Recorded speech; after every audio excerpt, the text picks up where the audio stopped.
Today on OnTV Update, Burger King is advertising its Impossible Whopper, and Dunkin' Donuts has the Beyond Sausage Sandwich. We'll tell you more about these popular meat alternatives later on. But first, what is a food desert, and how is the Food Bank of Central New York trying to combat it?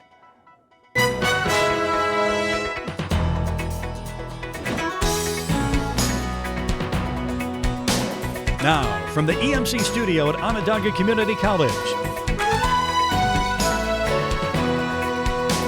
this is OnTV Update. Good afternoon, and welcome to OnTV Update. Today is December 17th. I'm Tyler Tenai. And I'm Riley Sullivan. Around 23.5 million people in the United States alone live in food deserts. Half of them are also low income. OnTV Update's Veronica Griffin takes us to a place helping to change that. Fred Sage has been volunteering at the Food Bank of Central New York nearly 5 days a week for 12 years. But he wasn't always in a position to help others. My wife and I were on low income and we needed food assistance. And so I've just made it my passion that now that I'm retired, I'm a retired truck driver from P&C Foods. So I just make it my mission to come here and do what I can to help others. One thing that Fred wishes had been around when he was in need is the mobile food pantry. It's a direct distribution program. That means instead of giving food to local pantries and soup kitchens, they bring boxes of food right to those in need.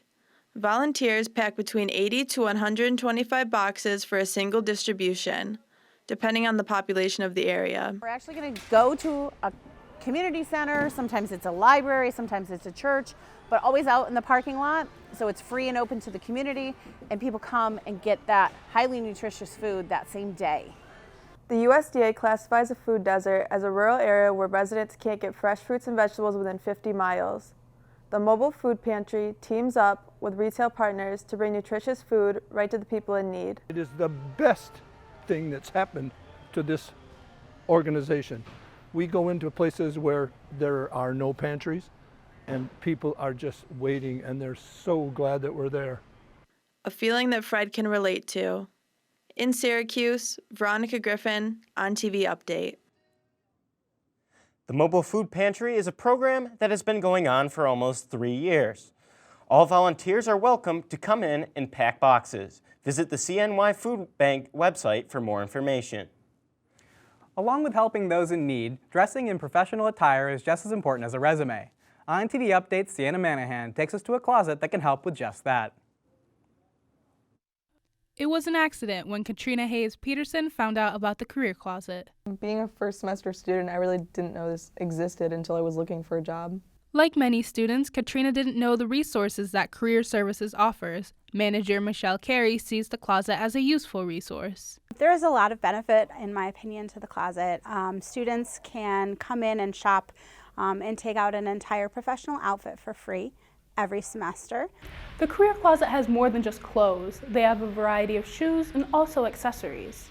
So for those students who don't have the resources to go out and buy professional clothing, like I said, for an internship or a job shadow or even a class presentation, they have this resource right on campus, which is completely free to them. The clothing ranges from business casual to full suits for both men and women with a wide range of sizes. Nothing goes to waste. We're always passing it along if we can't use it.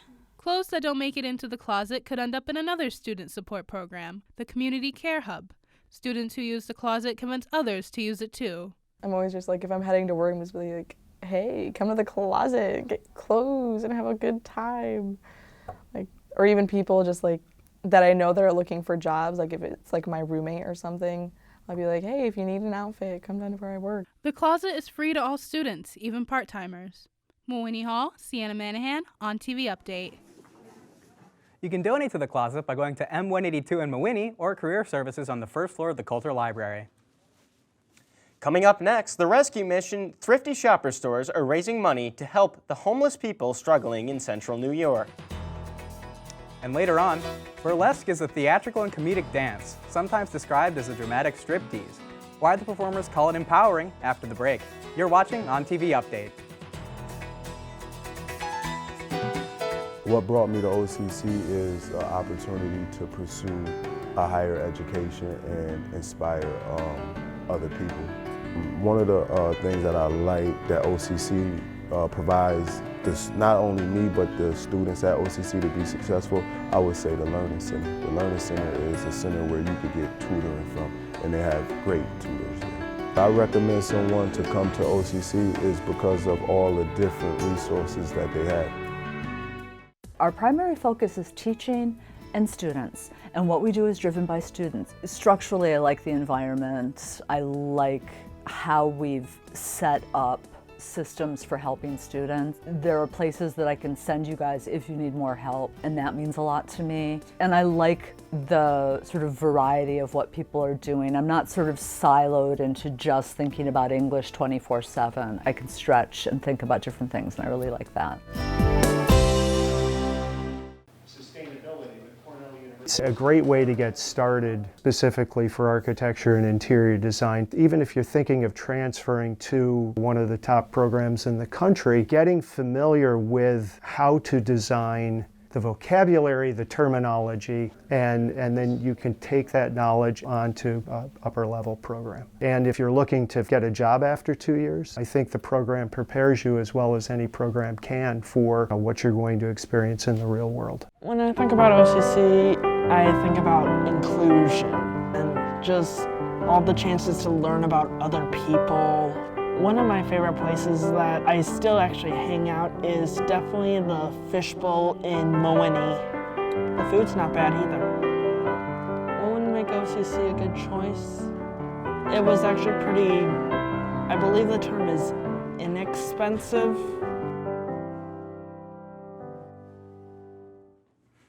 Welcome back to OnTV Update. I'm Sullivan. And I'm Tyler Tenike. On TV Update, Zach SUCHOMSKI introduces us to a homeless man who values the rescue mission's kindness and generosity each and every day. Mark Waldron knows firsthand just how important the rescue mission is to the community. If it wasn't for the kindness and generosity of the rescue mission, I don't know where I'd be even in my darkest days. Mark is one of the roughly 1,500 homeless people here in Central New York, and the rescue mission works to help minimize that number. The rescue mission provides many options to help those in need. On a daily basis, in any of our facilities, we have employees and volunteers working together to help feed, house, counsel, and train any individuals that seek assistance. The rescue mission provides programs, hosts charity events, and countless other events to help end hunger and homelessness. Money is raised from store sales of generously donated items, giving online, charity events, and fundraisers.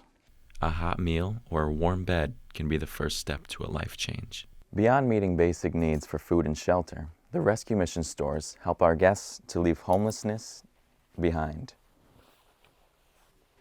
Mark and countless others seek assistance from the rescue mission each and every day. To learn more about how to volunteer at our shelters or become a part of our team, call us anytime at 315-472-6251 or visit us at rescuemissionalliance.org for more details. From the Rescue Mission on Gifford Street, Zach SUCHOMSKI, OnTV Update.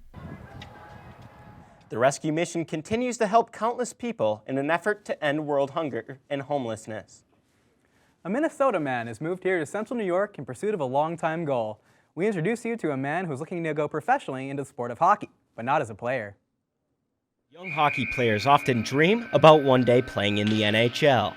For 32-year-old Neil Fredrickson, his dream is starting to become a reality.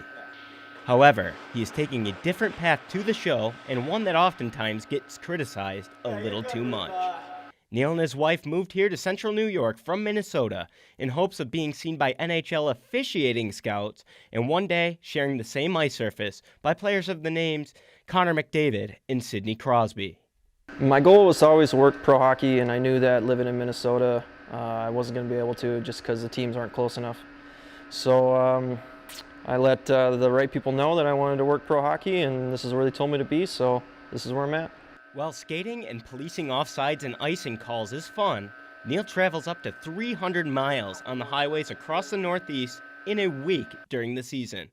The road trips may be difficult for some, but he really doesn't seem to be bothered by it. In Minnesota, the travel to games is a lot longer. 3, 4, 5 hours away.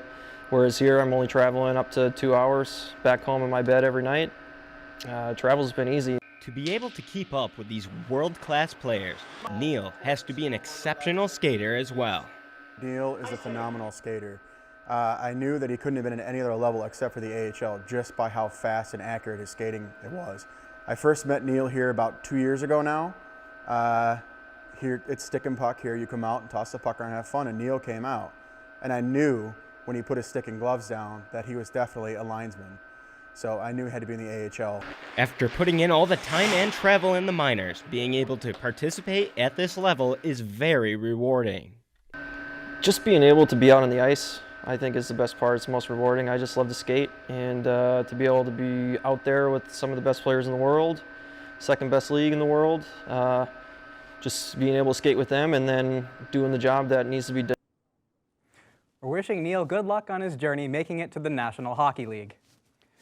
Burlesque is a provocative and comedic dance that started in the 1800s, but modern-day women use the power of this art to express themselves.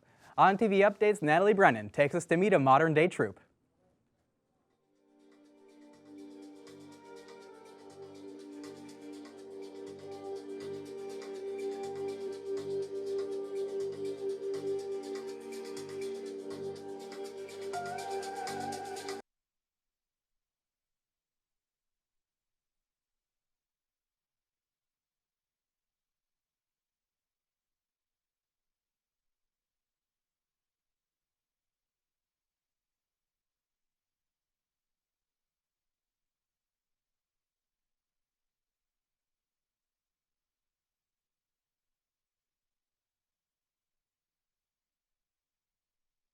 Style of self-expression or just want to enjoy a new hobby, then maybe you might want to give burlesque a try. After the break, meet a young woman who is giving back to her community with any free time that she has. And after that, Burger King has been advertising its Impossible Whopper, Dunkin' has the Beyond Sausage Sandwich. We'll tell you all about these popular meat alternatives after the break.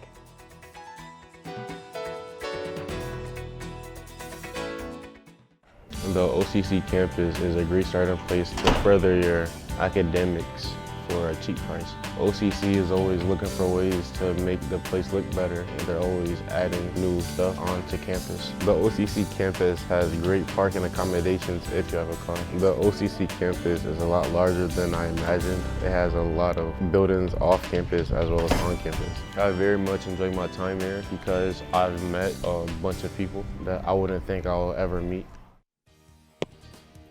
My favorite thing about OCC is definitely the bonds that it allows you to build. I've made so many friends from the soccer team that are all excellent students as well, and I've made great friends in the nursing program. It really helps you continue on the journey because you have support wherever you go. I go to practice and I have copious amounts of support there. I wouldn't trade the memories that I've made here for anything. Being community college, we want to represent the community that we're in, and most of our rosters are filled with students from the local community. And I think there's a lot of great institutional pride in the success our teams have seen.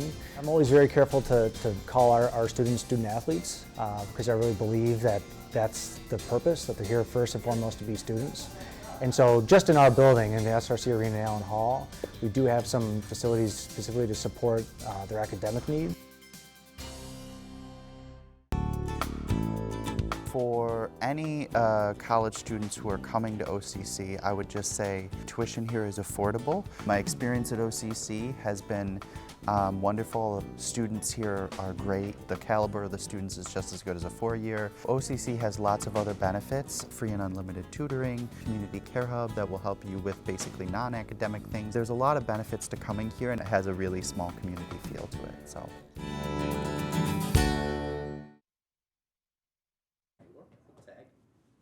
Welcome back to OnTV Update. I'm Tyler Tenike. And I'm Riley Sullivan. Balancing school and work is a struggle for most college students today. OnTV Update's Veronica Griffin sits down with a young woman who is doing just that, and volunteering 3 to 4 times a week, too. Kaya Perry is a full-time student at Wells College. She also works as an assistant manager at Subway, as well as volunteering at the ASPCA, the soup kitchen, and the food bank. She doesn't have much free time, but she wouldn't have it any other way. So it was definitely challenging to balance work, volunteering, and school, especially because I put academics pretty high. In the little time that we worked together, she told me about her story, her life, about how she's really busy with school, work, and volunteering, and I think she's a very hard worker. Her favorite story is one from her time at the ASPCA. I started going probably like 4 times a week to work with this one cat, start rehabbing her, start getting her comfortable being held.